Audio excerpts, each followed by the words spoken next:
Sam, as many of you know, is General Aviation's all-time great champion on Capitol Hill. Sam wrote the first ever General Aviation title to the FAA reauthorization bill that passed nearly unanimously last year.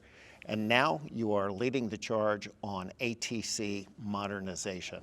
And Mr. Chairman, you've been very strong and effective on Capitol Hill, getting the first $12.5 billion, an essential down payment on the system.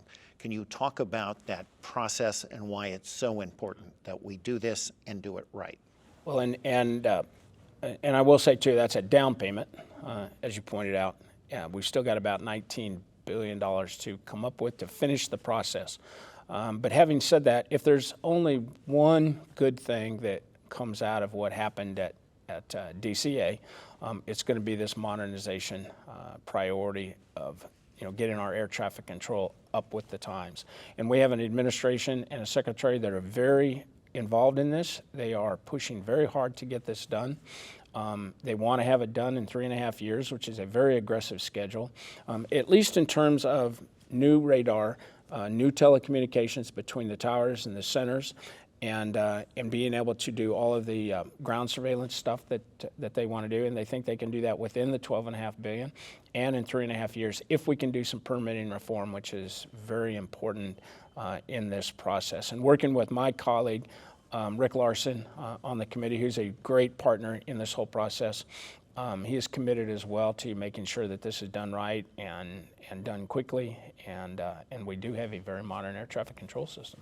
Yeah, one of the things that has struck me about this national imperative is that we've got the leadership across the board, White House, Secretary of Transportation, Congress, bipartisanship, and the entire industry, airlines, labor, airports, general aviation. So we've got a united front, we've got a clear mission, we've got funding, and we've got a deadline. Usually when all of those things align, we can do great things. We're still operating with equipment in many cases that was designed, in the 60s or the 70s, and equipment that was built, in the 70s and 80s. And so it's very hard to find parts. It's very hard to keep the system going. And when we have failures or breakdowns in the process, it's just that much harder to get everything up and going again.